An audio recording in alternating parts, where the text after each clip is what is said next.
कि बीजेपी ने एक फॉर्मूला दे दिया आपको। वो फॉर्मूला क्या है? भाजपा से कोई भी काम कराना हो तो चुनाव में उनको हरा दो, वो सारी बात आपकी मान लेते हैं। अभी मुझसे पहले आपके लीडर यहां पर बोल रहे थे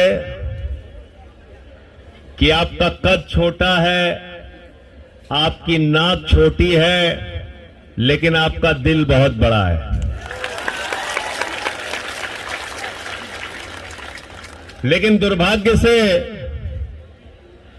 इस देश के प्रधानमंत्री जो हैं, उनका सीना 56 इंच का है, लेकिन उसके अंदर दिल बहुत छोटा है।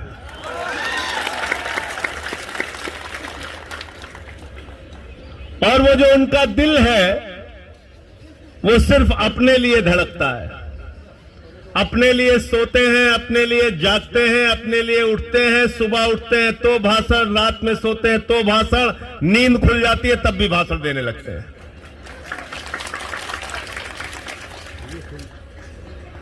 भाषण जीवी प्रधानमंत्री हैं हमारे। अभी इस देश में 1 साल तक किसानों का आंदोलन चला, वो आंदोलन अभी भी चल रहा है। और जब वो बिल लेकर आए थे,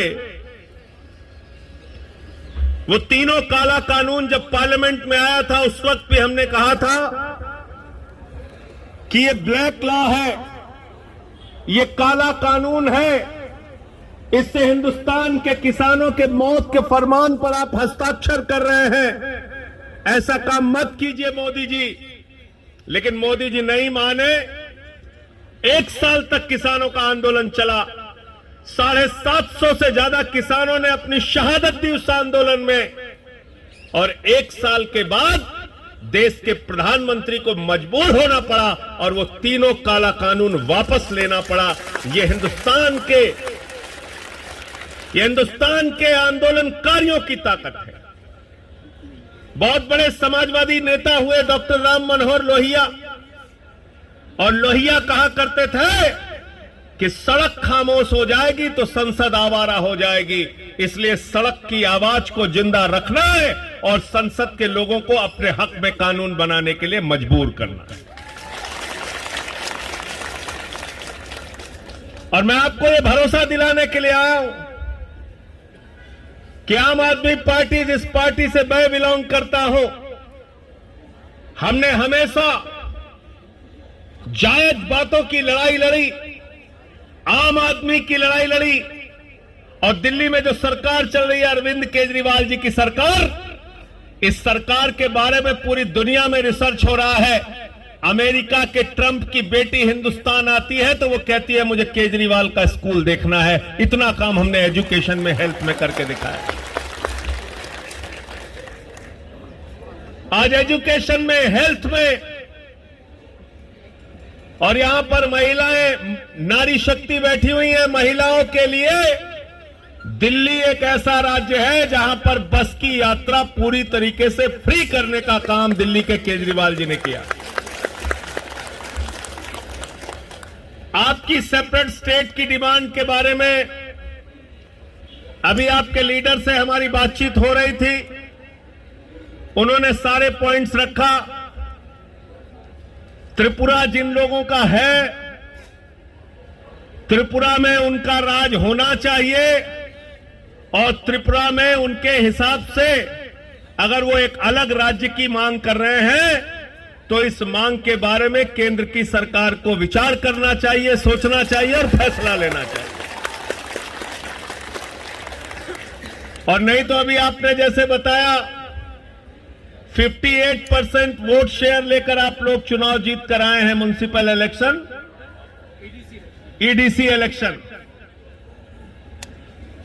23 में जो असेंबली इलेक्शन होगा, आप लोग तय कीजिए, मिलकर, यूनाइट होकर ये फैसला कीजिए कि हम अपनी डिमांड को लेकर आगे बढ़ेंगे। अगर बीजेपी हमारी बात को नहीं सुनती तो 2023 में बीजेपी की जमानतें जब्त करा के वहां से उनका सफाया करने का काम करेंगे। और ये बात मैं इसलिए कह रहा हूं कि बीजेपी ने एक फॉर्मूला दे दिया आपको। वो फॉर्मूला क्या है?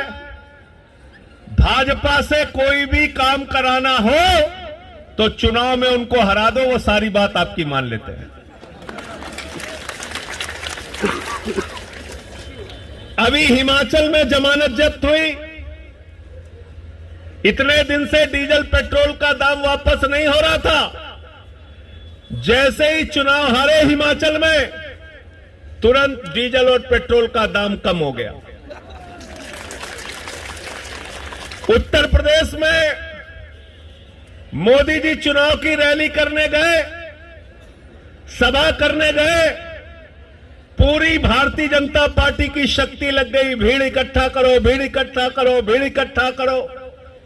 आधे से ज्यादा कुर्सियां खाली रही। उनको समझ में आ गया उत्तर प्रदेश भी हारेंगे, तो तीनों काला कानून उन्होंने वापस ले लिया।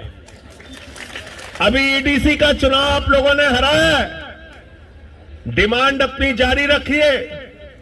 22 में यूपी में हारेंगे, पंजाब में हारेंगे, उत्तराखंड में हारेंगे, गोवा में हारेंगे, और जब इनको त्रिपुरा हारने का डर रात में सताने लगेगा तो आपकी मांग को भी मानेंगे। इसलिए चुनाव में हराना, बीजेपी से काम कराना है तो चुनाव में जमानत जब्त कराना है। यह फॉर्मूला है, यह फॉर्मूला खुद बीजेपी वालों ने दे दिया। और एक बात कि इन लोगों से थोड़ा सावधान रहना। जितने कॉन्फिडेंस के साथ भाजपाई झूठ बोल सकता है, उतने कॉन्फिडेंस के साथ आप लोग सच भी नहीं बोल सकते। पूरे कॉन्फिडेंस के साथ झूठ बोलते हैं और दिन रात झूठ बोलने का काम करते हैं। हमारे प्रधानमंत्री को न हिस्ट्री का पता, न ज्योग्राफी का पता। हेलो,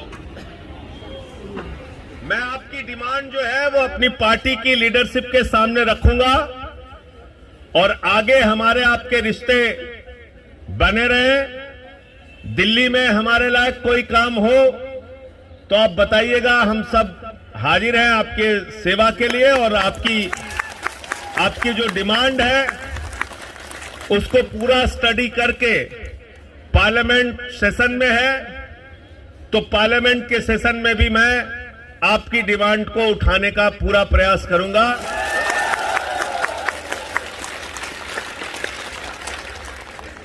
क्योंकि अभी पार्लियामेंट में धक्केशाही चल रही है।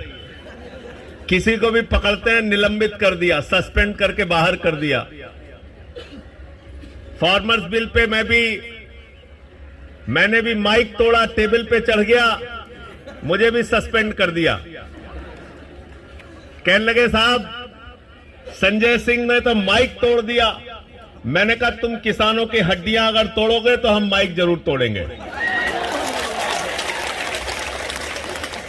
आप लोग एक बहादुर कौम है, इस देश के लिए लड़ते हैं, संघर्ष करते हैं, मरते हैं, मिटते हैं। हाथ में तिरंगा लेकर आप दिल्ली की धरती पर आए हैं। मैं आपको यकीन दिलाना चाहता हूं, आपके इस जंग में, आपकी इस लड़ाई में आपका ये भाई आपके साथ रहेगा। बहुत बहुत शुक्रिया, आपने मुझे यहां बुलाया और इतना सम्मान दिया।